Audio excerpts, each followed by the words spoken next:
Tenés control remoto de voz, claro, no precisas que sea de voz, basta con usar el común, ¿no? Pero bajar el volumen, hacer el zapping, con el de voz capaz que va más rápido. Nunca sé si del otro lado se enganchan, cuanto más se debate en el estudio, si se enganchan o les supera. Yo creo que debe haber de todo, ¿no? ¿Cómo le va, Amir? Bienvenido. Muchas gracias, gracias por la invitación. Muy Usted, por ejemplo, que estaba del otro lado viendo esto, asistiendo. No califiquemos. No, por eso.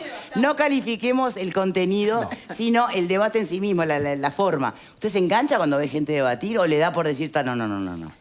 Para mí la forma es tan importante como el contenido. Cuando se exalta, no me siento atraído por participar, ni escuchar ni participar en el debate. O sea que para usted es como una... ¿cómo se llama? Kriptonita, ¿no? Sí, es un límite. Para mí nunca he podido debatir, ni me interesan... Claro. No, porque veo que hay gente que se envalentona, cuanto más enardecido está el debate, más lúcido se pone, más participa, y hay otros que, no, en este juego no es el mío, yo vengo mañana. Soy más contemplativo, más contemplativo. Bien, o sea que deduzco que salvando todas las diferencias o distancias del caso, ¿no? Pero esta decisión de cerrar la participación pública en el debate educativo...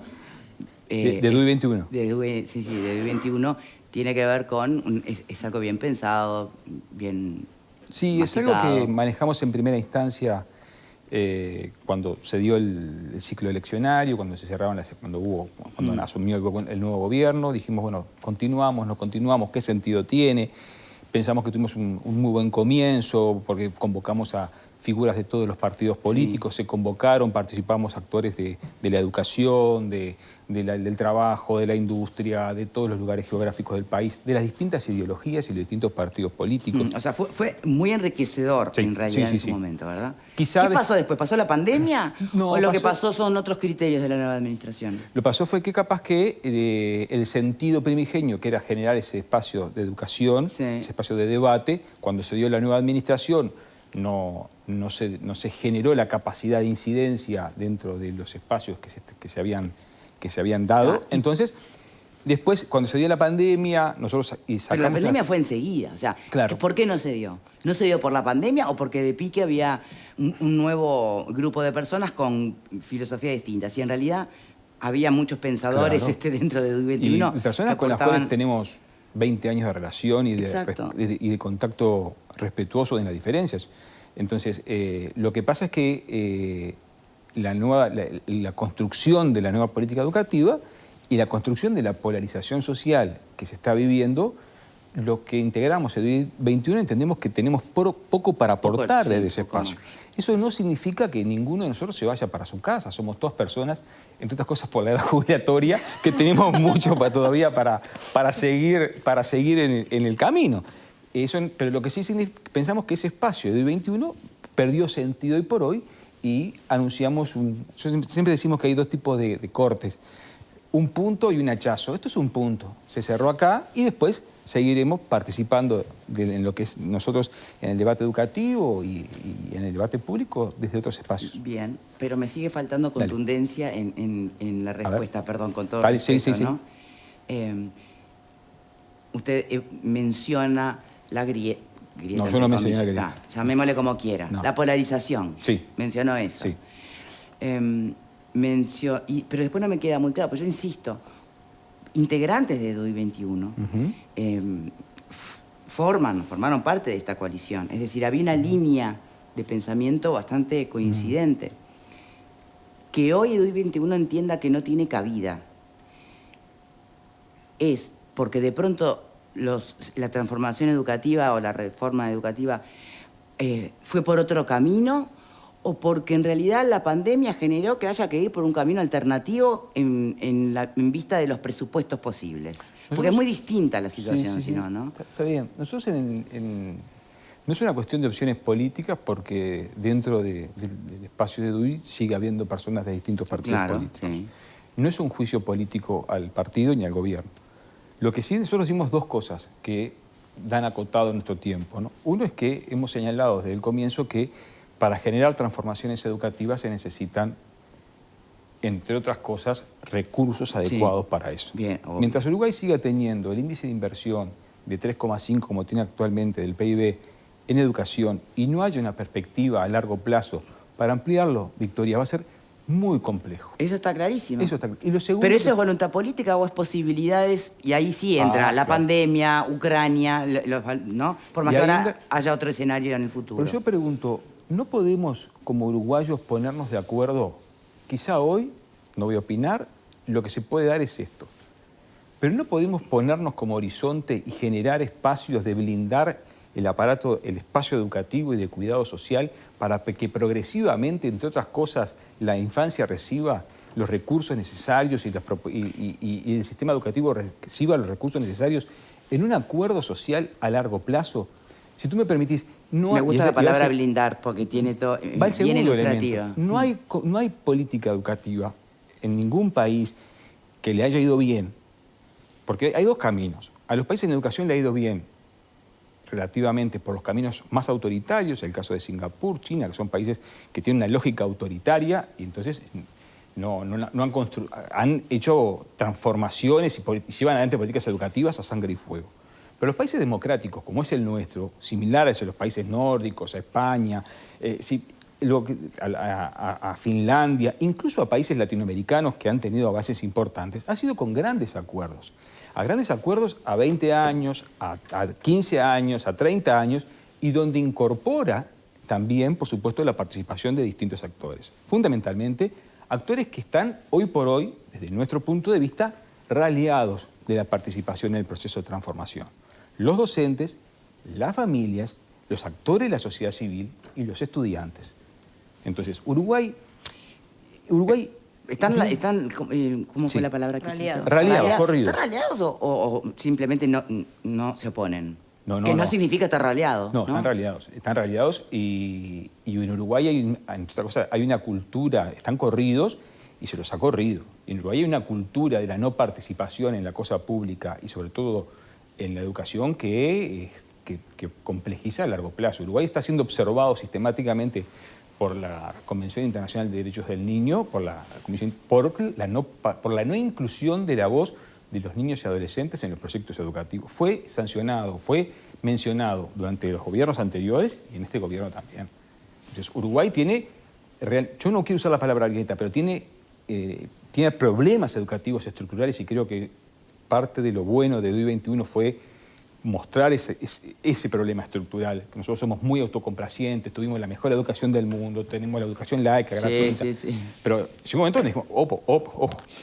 En el 2014 ya el INED estaba anunciando el problema de un sistema educativo que tenía problemas de aprendizaje y que tenía problemas de recibir a los sectores más excluidos en la apropiación de aprendizajes. Entonces, el sistema educativo uruguayo realmente es un sistema excluyente.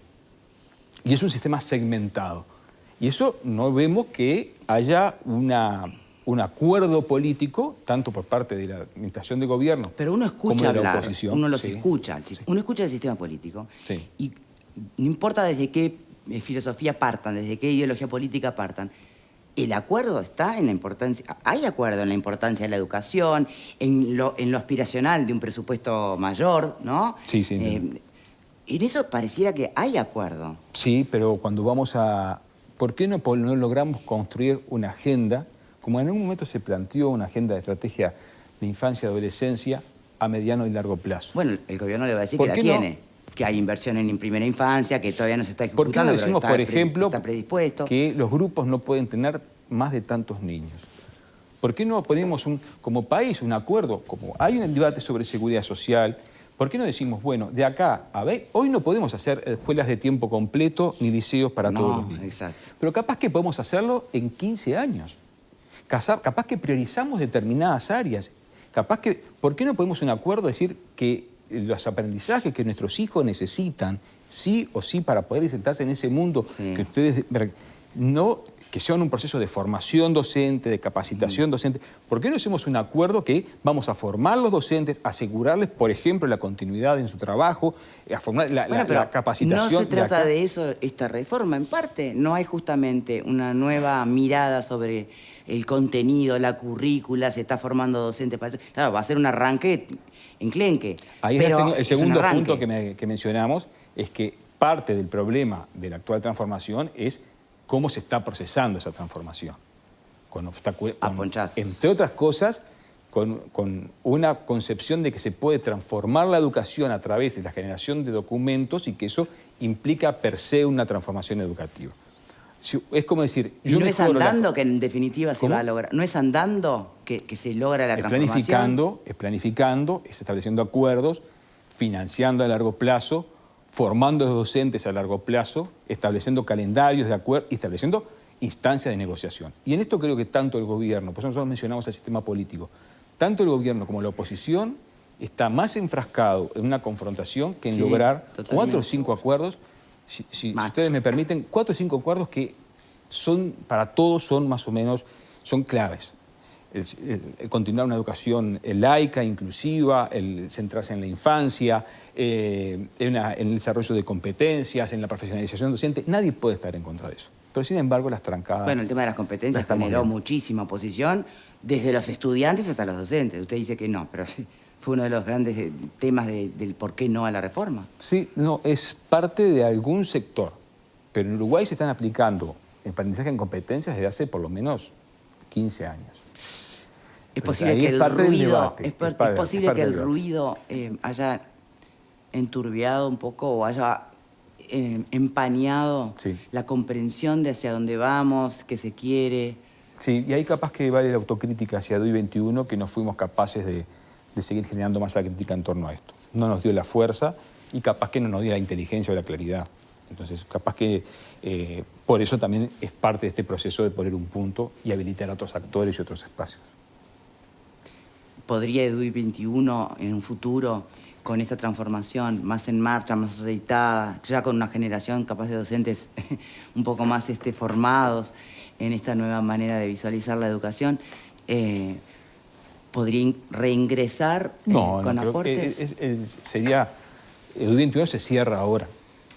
Eso no quita que otros actores, sigamos en el debate público. Creo que hoy esto se cierra ahora. Ojalá que sea lo mejor para todos, y ojalá un punto central, y ojalá Uruguay se dé cuenta que profundizar el conflicto en el 2023, ojalá los actores docentes, el gobierno, los actores políticos, se den cuenta que profundizar los conflictos en el 2023 como uno cree que puede suceder, lo único que va a terminar es en mayor desarrollo de la exclusión social. Van a perder sobre todo los chiquilines y van a perder los docentes, que son los que pierden, que somos los que perdemos parte del salario. Y nunca un conflicto en la educación, y me voy a hacer cargo de lo que digo, así como el conflicto puede generar soluciones en algún sentido, en la historia del Uruguay, nunca un conflicto en educación generó triunfos para nadie. Desde que yo tengo memoria, la primera huelga del 89, la huelga del 96, el conflicto que se dio en el 2015, el conflicto en educación termina con una pérdida, no gana nadie. ¿Por qué? Porque vos no tenés capacidad de presión, no sos un espacio que pueda capaz de torcer la mano a tu contrincante. ¿Y dónde se desgrana y dónde se termine pagando en la consecuencia fundamental? En la cantidad de chiquilines que dejan sin asistir a las instituciones educativas y en los descuentos a los docentes y la calidad de vida de los docentes. Entonces el debate pasa por otro lado, no por en el caso de la educación no pasa por el conflicto, sino por la colaboración. Bien. Y qué extraño que diciendo esto, que tiene toda la lógica, ¿no? Efectivamente, al no tener la posibilidad de... Si yo te mostrara, porque si no terminaste lo que me dice la gente en Twitter no tiene tanta lógica. Bueno, no, ¿a qué me refiero? Es reconocer que tu única herramienta de lucha desde tu lado, desde el lado del docente y del sindicato, es el paro. Y estás dejando a los chiquilines sin clase. O sea, ¿hasta cuándo vas a...? ¿no? O sea, tu propia fuerza también tiene que ver con tu vocación. Entonces, es un... Y eso las autoridades lo saben. O sea, que si vas a entrar en el tira y afloje, vas a terminar en la nada. Y es un poco lo que acaba de decir usted. Sí. No, entonces, ¿por qué se insiste en utilizar la herramienta? Perdón que le pregunte, ¿no? No sé si se insiste. Es que capaz que no hemos encontrado la madurez como sociedad, que somos muy maduros para muchas cosas, pero en cuanto a educación, seguimos viviendo de la joya de la abuela del pasado. Y Uruguay se ha perdido en ese debate. Hemos perdido. ¿Cómo se sale de ahí? Porque en definitiva... Con acuerdos. escuchando a los docentes, pensando a largo plazo. Pero el docente es el primero que está en la primera página de ese libro, ¿o no? Y es el que tiene el docente y es el primero que está sosteniendo el sistema. Pero acá fue el último. Y ha sido el primero que ha sostenido el que está desgastado por un enfrentamiento y por una situación donde realmente sostiene un sistema que muchas veces lo oprime, lo desgasta, le hace trabajar en condiciones absolutamente precarias. Y eso también, eso es parte central del problema. Me gustaría escuchar reflexiones y preguntas del panel, si le parece. Sí. Valeria. Yo creo que es un debate difícil el de la educación y creo que el foco siempre está en las diferencias que puede llegar a tener gobierno, oposición o los propios trabajadores con quien gobierna, en este caso con este gobierno, pero pasó en el gobierno pasado también.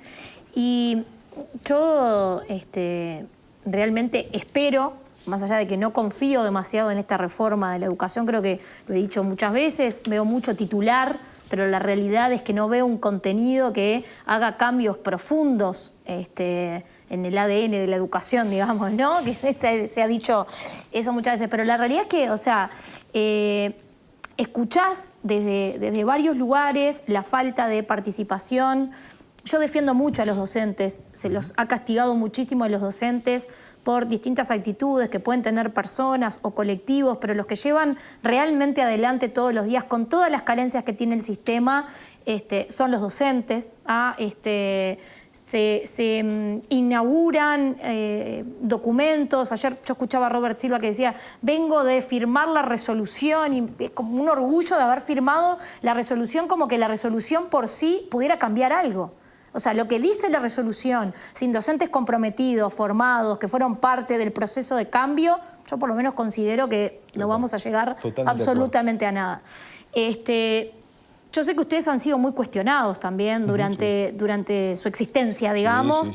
Muchas veces se los partidizó según quiénes eran los que estaban, con quién podían haber tenido inconvenientes o diferencias en algún momento. Me acuerdo que pasó también contigo, que en algún momento también fuiste cuestionado. Yo creo que todo el que, sin ningún tipo de beneficio, quiera abrir debates para poder profundizar y para poder aportar, debería ser bienvenido. Entiendo que hoy está todo tan partidizado que es muy difícil generar ámbitos como el que ustedes hicieron. Creo que se cansaron de ese cuestionamiento, por lo menos es mi apreciación, que se cansaron del cuestionamiento partidario, de buscarles etiquetas a cada aporte o a cada opinión que ustedes querían dar. Y yo creo que no es saludable, aunque obviamente lo entiendo y lo respeto, que ustedes hayan dicho hasta acá llegamos, ¿no? Espero que al ir avanzando la aplicación de la reforma, que yo creo que tiene muchas debilidades de lo que está planteando, como lo decía, lo veo muy como titulares, cambio de nombre, pasamos de primero, segundo, tercero a tener séptimo, octavo y noveno. O sea, no veo la transformación de fondo realmente, hasta ahora no la he visto. Lo mismo que me pasa con la reforma de la seguridad social, que no veo lo de fondo, tampoco lo veo en todos los discursos que he escuchado. Confío mucho en los docentes, confío mucho en todo lo que se pone en su espalda siempre para poder llevar adelante los cambios que nunca terminan de aplicarse cuando ya viene otro gobierno y viene con otra fórmula mágica para volver a arrancar de cero y viene con otra super reforma, y así nos pasa continuamente en la educación pública. Pero realmente espero que en algún momento ustedes vuelvan a poder ser actores dinámicos del debate, porque creo que todos en el fondo queremos que no todo esté partidizado como nos pasa el día de hoy, ¿no? Si tú me permitís una pequeña mención hasta personal, el tema es poner otras sillas en la discusión de la mesa. No sé, yo sé tu situación de tu inclinación hacia la educación inclusiva. Sí. Entonces, vamos a decir que Edu y que cierra acá, que otros actores participen, entre ellos los padres organizados para demandar espacios en la educación inclusiva. Tal cual. Y para eso se necesita dinero, recursos y estrategias políticas. Por ejemplo, los estudiantes. Por ejemplo, cuando, y en eso es interesante, perdón. Perdón, ¿pero qué estudiantes? Porque a mí, perdón, pero hemos tenido invitados estudiantes, férreos opositores de la reforma, y que de verdad, con todo respeto, se ve que le erramos a las personas que invitábamos. No tenían ni idea de lo que estaba. Era como una repetición de algo que tenían que decir, y cuando uno trataba de entender la lógica real, profunda de por qué, porque para eso estaban invitados, para poder entender, uno no terminaba de entender. admito, capaz no dimos con los representantes del sector de estudiantes más capaces para poderlo expresar. Cuando me refiero a la participación de estudiantes, incluso me refiero a la participación de la construcción del proyecto curricular de su centro. Claro. Un pequeño ejemplo. A mí me tocó dirigir instituciones. Lo primero que hacía yo el año para planificar el año siguiente era escuchar a los chiquilines sobre qué partes de talleres querían construir para el año siguiente. Cuando uno le pregunta a un niño o a un joven, nunca dice tonterías. Bueno, pero ¿quién va a educar? ¿Según los gustos del niño o según un criterio de adultos? No es por una cuestión de solo educar por los gustos del niño. Pero, por ejemplo, escuchemos a los niños. ¿Y qué van a demandar? Escuchemos a los jóvenes. Van a demandar actividades recreativas, sí, claro, talleres de trabajo, segunda lengua. Van a demandar porciones del currículum que muchas veces desde el mundo adultocéntrico no lo vemos. Entonces, los niños tienen y los jóvenes tienen derecho a participar no solo a nivel global, sino en la construcción de la política curricular de su centro. Entre ellos, por ejemplo, ampliación de las segundas lenguas, otros idiomas. El mundo está lleno de experiencias donde los muchachos, los jóvenes participan y tienen hasta porciones del presupuesto destinadas a espacios de participación. Y la autonomía que se supone que tienen hoy, ¿no? En los centros. Esta autonomía que apareció hasta en la LUC, ¿no? Bueno, ¿no permitiría eso que un director de un centro diga, bueno, a ver, haga su propia encuesta, su propia ¿no? inclusión y asociación, si se quiere, con la comunidad educativa de su institución y tenga la independencia, no sé si presupuestal, obviamente, pero bueno, muchas veces no pasa por presupuesto, sino por cómo se administran los gastos. Entonces, ¿implementar esto? En parte, capaz que sí, hay que verlo cómo se concreta específicamente. El tema de la autonomía de centros para poder construir en su adaptación al contexto una propuesta en parte que combina lo global y lo local, es parte del desafío del siglo XXI, bien, sin duda. Fernando. Yo, escuchándolo primero, que celebro el cierre de DUI 21. Me parece bien que las cosas tienen un principio y tengan un final. Nadie viene a perpetuarse en ningún lado, ¿no? Me parece que DUI 21, que nació en 2017, un grupo de técnicos especialistas en educación de todos los partidos, y algunos no especialistas en educación, pero con capacidad de aportar, hicieron una especie de think tank ahí, lograron poner a la educación en el primer lugar de la consideración pública. Fue una especie de GACH de la educación, ¿no? El GACH también se terminó una vez superado el problema. Yo no digo que esté superado el tema de la educación, pero hoy hay una reforma en marcha. Me parece que el EDUI 21 sirvió para poner el tema en el foco, para poner el tema en el centro de la discusión, para involucrar a todos los partidos, para avanzar sobre algunas cosas. Y elaboraron el libro abierto, el famoso libro abierto, que reúne gran parte del pensamiento del grupo de EDUI 21. Y de ese libro abierto, que es un insumo, el EDUI 21 no vino a fijar política, las políticas las fijan otros, ¿no? Exactamente. Vino a recomendar, a hacer una especie de asesoramiento. Ahí está el asesoramiento del libro abierto. Para que el sector político, en una democracia representativa, tome las riendas y decida qué hacer con la educación. Por eso yo digo que celebro, porque las cosas tienen un principio y un final, y me parece a mí que cuando un gobierno encara una reforma, el think tank puede seguir funcionando, pero ya no tiene el mismo sentido que tuvo originalmente. No puede pretender tampoco que todo lo que está escrito se aplique en un gobierno, pues si no, estaría gobernando ese equipo técnico y no quien gobierna, que a veces tiene que tener otra enorme cantidad de consideraciones más allá de lo estrictamente técnico. Yo creo que lo perfecto es enemigo de lo posible, o de lo perfecto, mejor dicho, y a veces hasta de lo posible. Entonces, replicar el libro abierto en un proyecto de educación no parece, quizás sería lo perfecto, pero no parece que sea del todo posible, y menos de un año para el otro. Y también me parece, y esto es una pregunta porque no lo sé claramente, pero creo que esta reforma, que quizás no sea todo lo completa que se prefiere, pero que reúne cosas que están contenidas en el libro abierto y que surgieron de propio EDUI 21, cambios en las currículas, cambios en los sistemas de evaluación, énfasis en la formación docente. Me parece que hay algunos aspectos que surgieron de EDUI 21 y que son recogidos en esta reforma. De la mejor forma posible, de la forma que a EDUI 21 le gustaría o no, eso es otro tema, pero hay insumos que surgieron de ahí que son recogidos en la reforma y que se van a aplicar. ¿Es la reforma perfecta? Y bueno, posiblemente no. Es lo mismo que hablábamos antes. La reforma previsional o de la seguridad social, ¿es la reforma perfecta? Posiblemente no, pero principio quieren las cosas. Hay que ir haciendo las reformas, hay que hacer camino. Es lógico que cuando alguien aplica una reforma en algo, se pisen callos. Si hay gente que le duela, hay gente que se beneficie más, gente que se perjudique. Es el proceso normal. Tiene que suceder eso, pues si no, no hay cambio. Si todo queda como está, no hay cambio. El tema es que no se pisen los callos de los mismos siempre, ¿no? No, O sea, pero bueno, sí. Pero, ir alternando los callos. No, está bien, pero acá también se dice...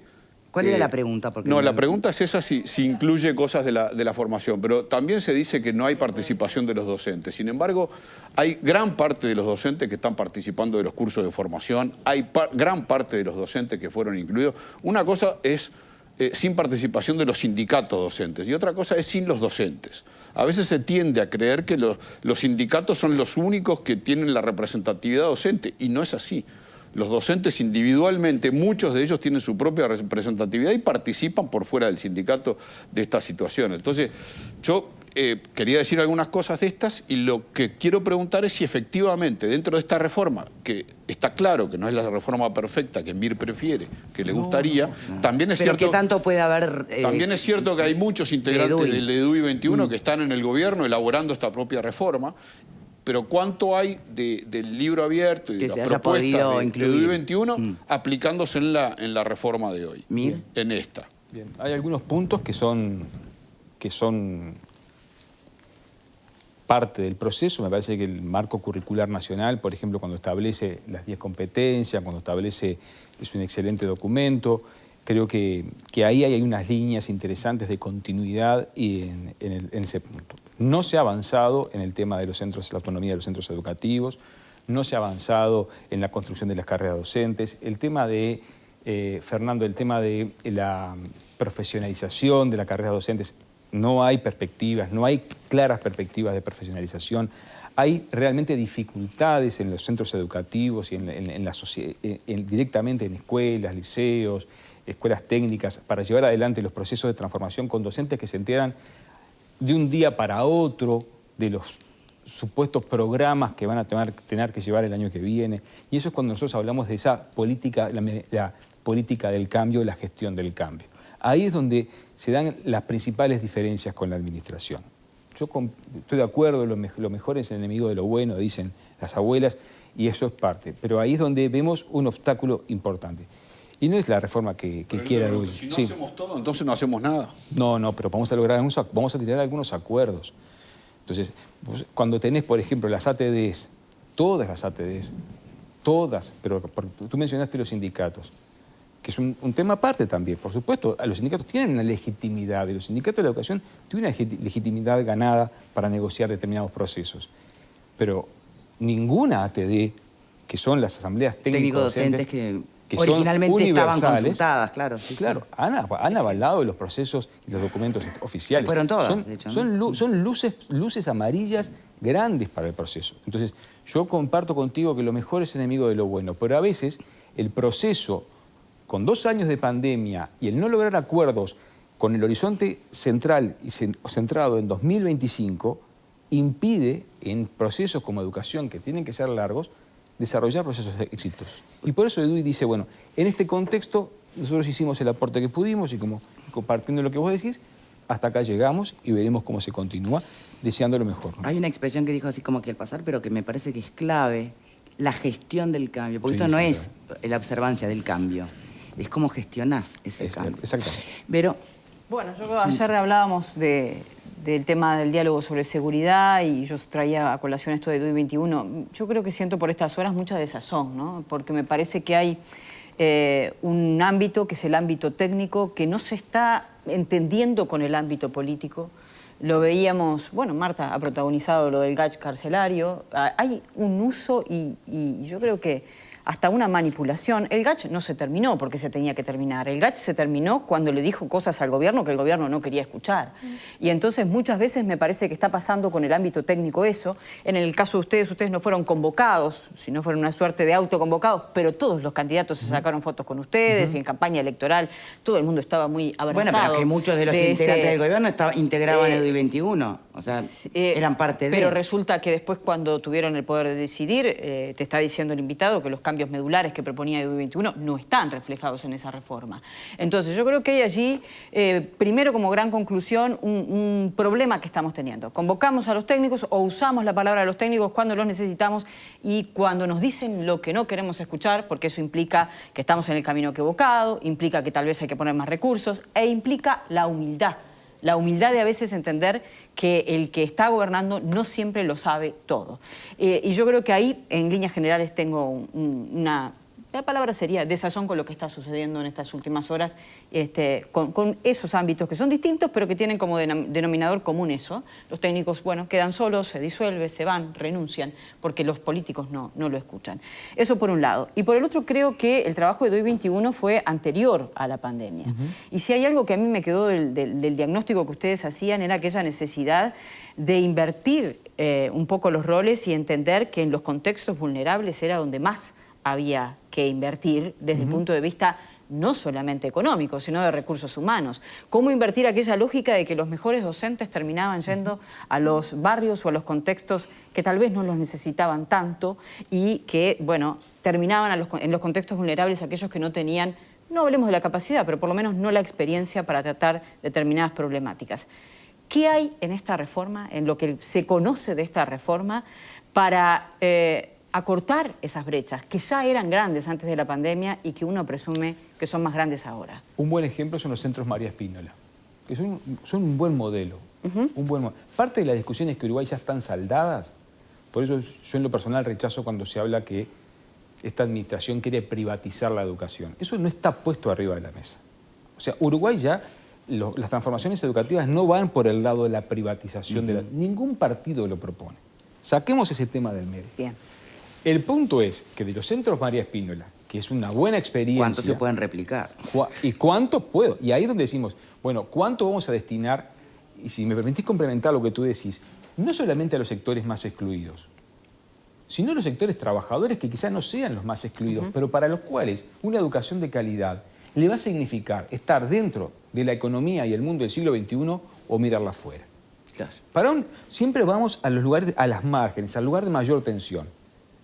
Pero yo soy maestro. Un hijo de maestro que no pueda acceder a un conocimiento, como pudimos acceder nosotros en un contexto de alta calidad, de una segunda lengua, una acreditación de conocimiento internacional en segunda lengua, queda por fuera. Entonces, si los sectores medios y altos pueden acceder a esa calidad educativa, los sectores trabajadores que estamos en el medio para abajo, también se nos va la vida en la reproducción cultural de nuestros hijos, el poder seguir integrados a ese mundo tan complejo como ustedes decían al principio, donde van a tener que trabajar hasta los 65 años, o quedar por fuera. Entonces, el problema no solamente es en los sectores excluidos, también es, si me permiten, por nombrar los barrios, Capurro, Late, nos vamos siempre a los márgenes. Pero pensemos acá en la comercial, también ahí los hijos de los trabajadores necesitan una educación de tiempo completo, con cierto peso de una segunda lengua, adaptada al siglo XXI, con alta base tecnológica, artística, global. Entonces, no solamente, y eso requiere inversión. Entonces, ¿cuál es el obstáculo? Bueno, de la cantidad de centros educativos que se planteaban, se ha ido en una reducción constante, que ahora no recuerdo la fecha, pero van a ser 30 y poco. Pero ni siquiera hay una mirada de decir, bueno, ahora podemos 30 y poco, pero capaz que en el 2025 o en el 2030 vamos a trabajar para tener 100 centros. Y eso es un poco lo que estamos reclamando cuando hablamos de acuerdos macro. Bien. Marta. Varias cosas se me ocurren. La primera que se me ocurre es que no podemos negar que la calidad educativa ha ido en franco deterioro con el paso de los años. La cultura está cambiando. Está cambiando. Totalmente. Y entonces tú te encontrás con situaciones donde los chicos salen con muchas deficiencias. No ya las que tú planteas, sino, por ejemplo, cosas tan simples como falta de ortografía, dificultades para escribir, etcétera, ¿no? Entonces, yo entiendo que hay áreas dentro de nuestro país que vos no podés planearlas a 5 años mi periodo y después el que venga que se maneje, sino que tienen que tener consensos a largo plazo, porque estás educando las mismas generaciones que vos vas a necesitar que trabajen hasta los 65 años, aunque sea por un criterio egoísta, para que hagan sostenible la jubilación.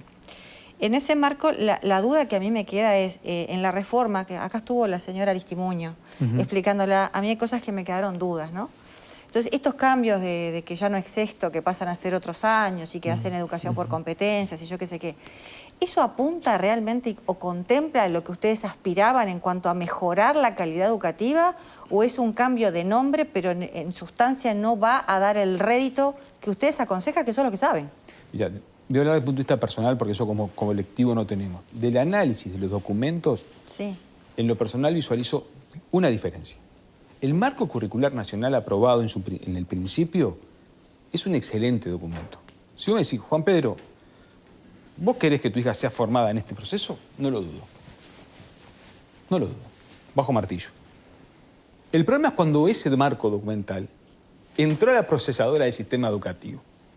Y ahí, en vez de generar, como dice el propio marco nacional, curricular nacional, autonomía de los centros, capacidad de decisión de los centros, libertad de opción de los centros, fortalecimiento, entró en elementos donde, por ejemplo, en ningún momento se cuestionó las disciplinas y la organización disciplinar de los conocimientos de secundaria. No fue la oposición la que no puso cuestionamientos a que haya 13 materias o 14 en secundaria. Fue el propio gobierno. Y fue la propia lógica institucional, administrativa y burocrática. Y ahí está el punto. Entonces, no es que uno diga, por ejemplo, los programas. Si uno ve la cantidad de contenidos programáticos que tienen los programas que hoy están, tienen más contenidos que el programa anterior. Cuando uno de los puntos de ese marco curricular nacional dice que el centro son las competencias y no los contenidos. Perdón que capaz que es muy específico. Sí, pero sí. Entonces, hay unas propias contradicciones fruto de esa mecánica del cambio. Estos elementos son los que quisimos poner arriba de la mesa. De ninguna manera, y en eso comparto totalmente lo que dice Fernando, ninguna organización social, y menos EDUI 21, con los pocos que somos, queremos gobernar nada. ¿No? Dijimos, bueno, esto es esto. Y son los políticos y son los representantes del pueblo los que toman las decisiones. Lo que nosotros tenemos derecho es decir, bueno, nos parece esto y hasta acá llegamos, nada más. Sí, claro. Pedro Mir, muchísimas gracias de verdad por habernos acompañado. Bueno, usted mismo lo dijo, ¿no? Va a estar en la vuelta y eso es siempre una buena noticia para el país. Gracias. A usted. Hacemos una pausa y ya venimos.